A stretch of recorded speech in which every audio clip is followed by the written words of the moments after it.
Okay, great to see you all again. Um, yeah, welcome to our annual Head Pujari Sanga, European Head Pujari Sanga.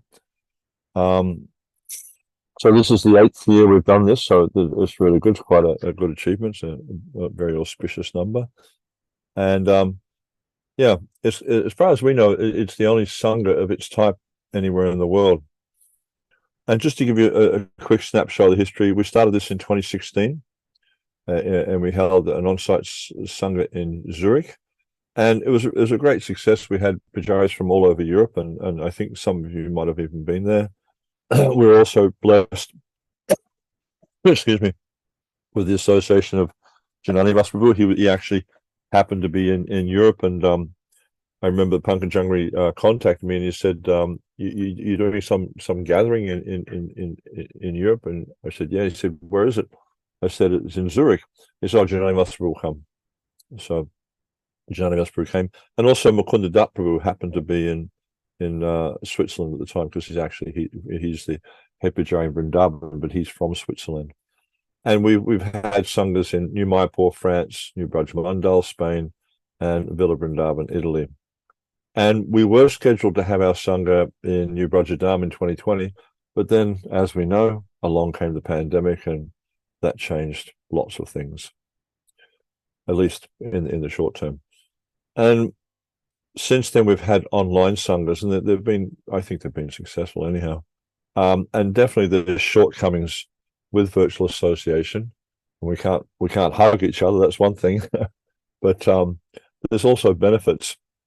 And one of the things is devotees from all over the world can easily come together and interact and associate through the medium of Zoom and other types of platforms. We avoid the cost of traveling and, of course, the inevitable jet lag. And as many of us have experienced, there are numerous difficulties associated with traveling, like, as I mentioned, the cost, the jet lag, the inconvenience of staying in an unfamiliar environment. You have problems with diet. You don't always get the diet you're looking for. But these are all avoided when we meet online. And the nice part about it is we can communicate in the comfort of our own home, or in my case, the comfort of my van. So to date, we've had 4 online sanghas, and it was, quite. I think they've been quite successful, and we've also had 1 on-site sangha in the USA. So the idea of the sangha is to achieve a few different things. One is to increase awareness of ISKCON Deity Worship Ministry, its purpose, activities, mission, vision, goals, achievements, etc., as well as to let head pujaris around the world know what resources we have to offer, and also to upskill head pujaris, to equip them with knowledge, skills, and values, or equip all of you with knowledge, skills, and values that are going to help you to carry out your service more effectively. And one thing that's really important, at least from my perspective, is to help nurture and build strong relationships between devotees serving as head pujaris. Sorry, just a bit of something stuck in my throat. And then last year, we actually, it started from our ministry's leadership team was discussing how to assist pujaris around the world, and also to increase their awareness of ISKCON Deity Worship Ministry. So from this discussion, the idea of having a global Pujari symposium was born. Unfortunately, we're not going to be able to do it this year, but hopefully next year we'll get back to it. We're just a little bit, there was a few devotees were helping us with this, but now we only have Shama Priya, and she felt that just to organize this sangha was enough for her to take on, and we don't want to overload our team members. So we just settled to do this one because this is the first one we started, so we want to keep this going. So hopefully next year we'll increase our bandwidth, and we'll be able to do the International Pujari Symposium again, which was very, very successful. I can't remember the types of numbers, but I think it was something in the realm of 130 devotees registered and participated for that sangha. And what we did is we had a morning one and an evening one, my time here in Australia. And that way, devotees around the world were able to tune into one session or the other. And participants in our previous sanghas have thought, these sanghas, just a few reflections I had that brings devotees together. It helps devotees to feel they're not alone in their service, that actually there's other devotees out there who are experiencing the same types of things. And they get support from the ministry, also from fellow devotees, to share resources, experience, brainstorm ideas to resolve challenges related to deity worship, and of course, training. And we've had devotees from all over Europe participate, also devotees from Russia, etc. And this year, I think we've even got some devotees coming in from South Africa. So that'll be really nice. This year, we have 4 themes. The first theme, which I feel is obviously very, very important and integral to our service, is to understand that Krishna is a person. And of course, it's one thing to say that, but it's a very different thing to demonstrate that by the way we serve the deities. And I was reading an interesting statement from Prabhupada. Actually, no, it wasn't from Prabhupada. It was from Bhujan Prabhu. It was commenting on the Bhagavatam verse that we covered this morning, and Bhujan Prabhu was talking about not acting beyond our realization, actually to act according to our realizations, because we can see that if devotees act beyond their realizations, it can actually cause trouble for them in devotional service. So obviously we accept intellectually, or at least theoretically, that Krishna is a person, but we can look at the way we serve the deity, and from that we can understand, do I really believe this? Have I realized that Krishna is a person, or is it just theoretical for me? And we can see this in the way, for instance, like here today in the temple where I live, I offer Raj Bhog on Mondays, and I do the Raj Bhog Aarti. So whenever I'm setting up the plate, I always try to put things in a way that, okay, I'll have the dal next to the rice, and then, the pakoras and the chutney next to the dal, because, you can dip the pakoras in the chutney, or you can dip the pakoras in the dal, things like that. And even like with the water, when I put the water on the cup, the water in the cup, I always put tulsi manjaris in the water, because there's a letter where Prabhupada mentions about putting tulsi manjaris in the water because it gives the water a nice flavor. So, I want to do that because it's pleasing to Krishna. So, I mean, these are types of things we can do that will help us to develop this awareness of Krishna as a person. And I know, for instance, in Bhaktivedanta Manor in the UK, they also, there's many nice things they do with the Bhog offering. Is they have little salt and pepper shakers they had custom made. They have a spoon which also has a straw in it, so he can drink things, or he can eat things. And and many temples that I visit around the world, you'll see different things like that. So that's one very important topic that we're going to be covering.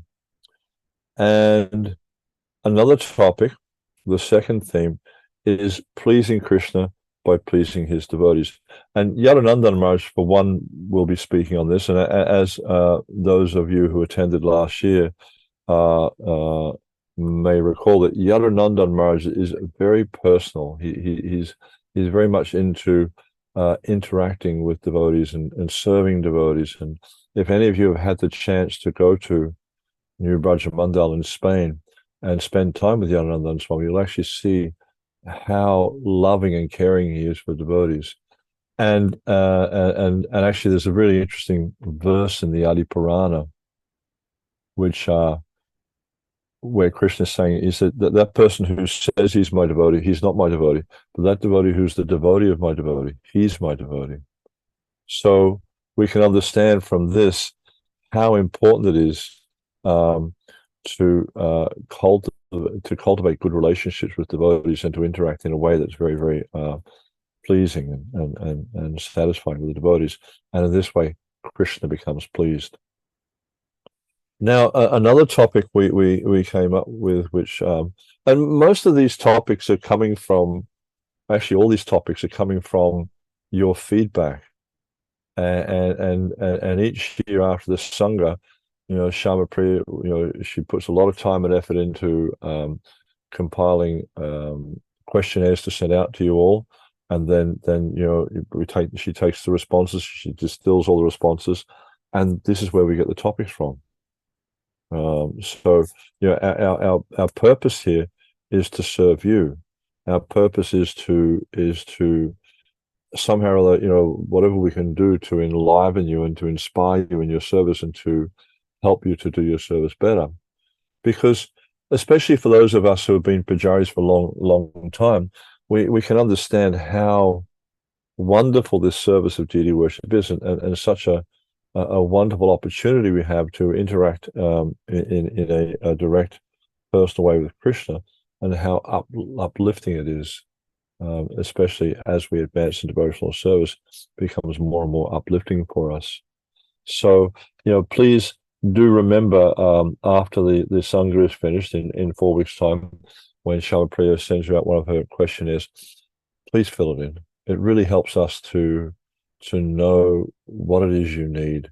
And for us, this is really, really important, because, the purpose of the ministry is not just to tell you how to do deity worship and stuff like that. The purpose of the ministry, one of the main purposes of the ministry, is to serve all of you, to help you serve the deities better. Because we can't worship all the deities in the world. We can only guide you on how to do that.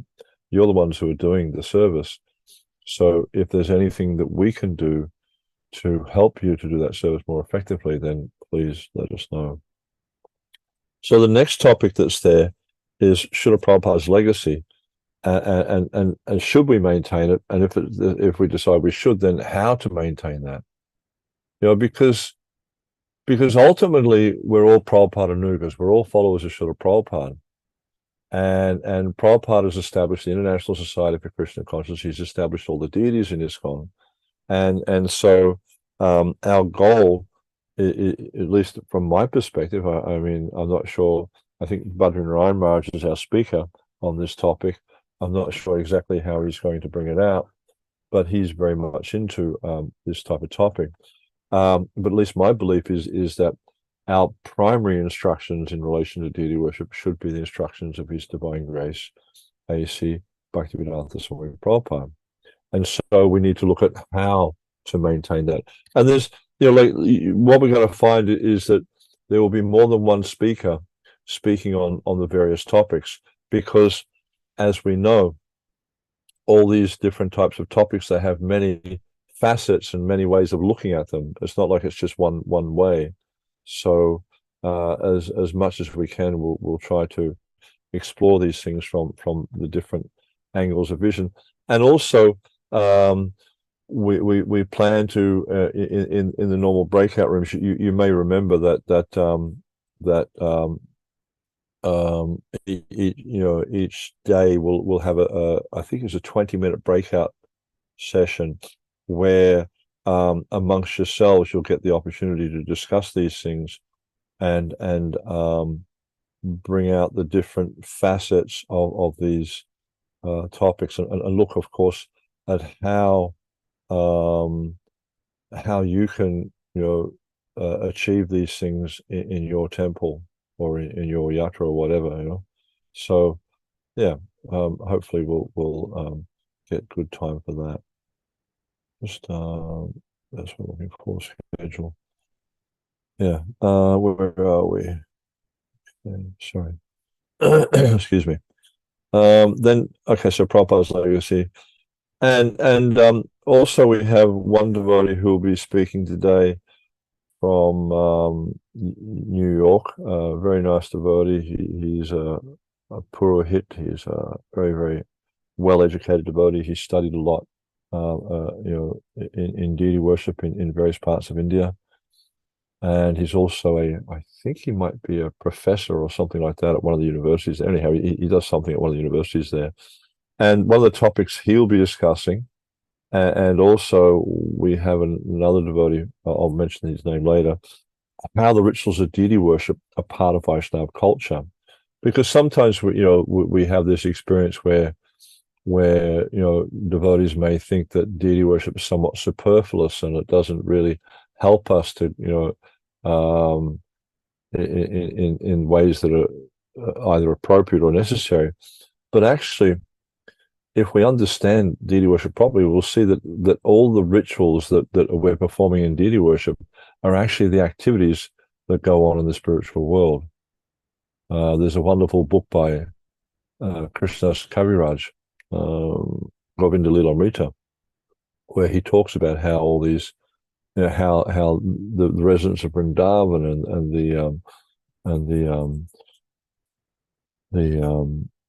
the Dham itself is offering all the items of worship to the Supreme Personality of Godhead as he walks past. So, yeah, these are the topics we have, and of course, we encourage you all to take to make the most of this sangha. As I mentioned before, the sangha is here for you. It's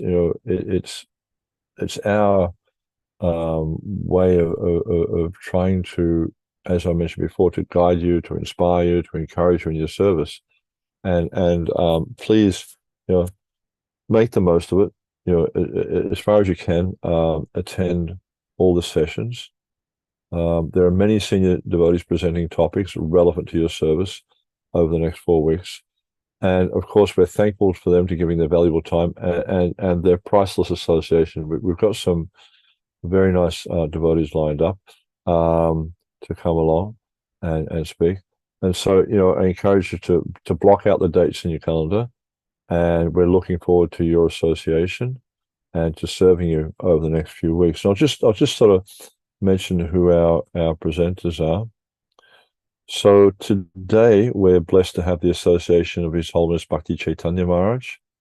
I'm not 100% sure of his topic, but he will be speaking for 1 hour. Then we'll have a 10-minute break, followed by a breakout room. And then we have Brahma Maharta Prabhu. He's from the USA, as I mentioned before.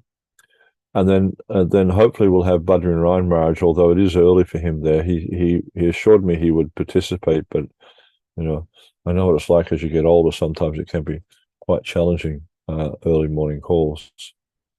Then on next Monday, we'll have His Grace Murli Manohar Prabhu. I don't know if any of you know Murli Manohar Prabhu. He's a long-time Pujari from London. He was the head Pujari in London for, I think it was 18 or 19 years. He's retired from that post now and handed it over to a younger devotee, but he's still very much engaged in deity worship. He dresses the deities regularly, he cooks regularly, etc. Then following that, we have another wonderful devotee, actually a devotee who I found very, very inspirational over the years, is His Grace Kripamoy Prabhu. He's also from London, and he was one of the original devotees of Bhaktivedanta Manor. Very right in the early days, and he engaged in deity worship. He's done a lot of yagyas, weddings, and things like that. But also one of the things Kripamoy is very expert at is congregational preaching. He spearheaded the congregational preaching in the UK for many years. And then we also have on next week, we'll have Bimal Prasad Prabhu, devotee from India, actually from Punjabi Bagh in Delhi, and a very, very nice brahmachari and very learned in the scriptures. And also, he teaches regularly in Mayapur at the Mayapur Academy also. Then again, break, followed by a breakout room. And then in the last session on that day, we'll have Hari Sori Prabhu. Hari Sori Prabhu also, as many of you I'm sure are aware, traveled with Prabhupada for, I think about 18 months, maybe a little bit more than that. And he had many wonderful experiences of sort of Prabhupada installing deities, interacting with pujaris. And also, I mean, I'm not sure if he's going to talk about this or not, but he has a YouTube channel called, I think it's called Lotus Imprints. And on that YouTube channel, he's got a number of videos about Srila Prabhupada discussing cleanliness. And it's such an eye-opener just to hear about Prabhupada's expectations for cleanliness, especially for us as pujaris. So if you haven't listened to those, I heartily encourage you all to listen to those lectures of his on Prabhupada on cleanliness, because Prabhupada, was fastidiously clean, very, very clean, but also not just like not just like as Prabhupada mentions, that he wasn't he's not sort of someone with a cleansing phobia, but he actually understands the importance of cleanliness in Vedic culture and in Gaudiya Vaishnava culture. So very, very important. And I do encourage you to listen to those lectures by Hari Saribhu. Then David Devabu, who's the executive director of ISKCON Deity Worship Ministry, he's my boss. Then I will be doing a presentation on the third week. Then we're hoping to have His Holiness Naranjan Maharaj, and he'll also be talking about, I believe, the topic of pleasing Krishna by serving his devotees. Because as many of you probably know, Maharaj is very much into caring for devotees and facilitating them in devotional service, which is a very, very important part of our process, is to facilitate devotees in the process of bhakti. And then, of course, the last session, we have the break in the breakout room, but the last session on that day will be, by popular demand, Her Grace Malati Devi Dasi. She will be again sharing with us some reflections on Srila Prabhupada and deity worship, and telling stories, because she's got so many different stories about Prabhupada and deity worship, and the different experiences that she's had over the years. Then on the last week, we'll start off with Yadunandan Swami. He'll be doing a 1-hour session, as I mentioned, with the topic of pleasing Krishna by pleasing his devotees. Then we're very fortunate to have His Holiness Krishna Chetra Swami. And Krishna Chetra Swami is my preceptor in this service, and he is really the person who gave me so much facility and so much inspiration earlier on in my years serving in ISKCON Deity Worship Ministry, and also just as a Pujari. And he's a wonderful devotee, and he will be talking about his book, his latest book. It's about a 200-page book, and it's basically talking about Krishna's form, and just helping devotees or helping people, not just devotees, but helping people to understand about Krishna's form. And then again, we'll have a break, 10-minute break, so if you need to go to the bathroom, whatever, get up, have a stretch, then another breakout room, and then we'll do the conclusion, where we'll have, I think, Radha Thakurani. We'll be talking about ISKCON Deity Worship Ministry, and then I'll be wrapping the session up. So hopefully, you'll find that very inspiring and helpful in your service. But as I mentioned, when Shamapriya does send out the questionnaire, anything you want us to talk about, please, just let us know, and we'll do our best to incorporate that in our next Sangha. Okay, so that's about all I have to say. I think what I could do now is just take a few minutes to introduce our next speaker, or our first speaker, actually.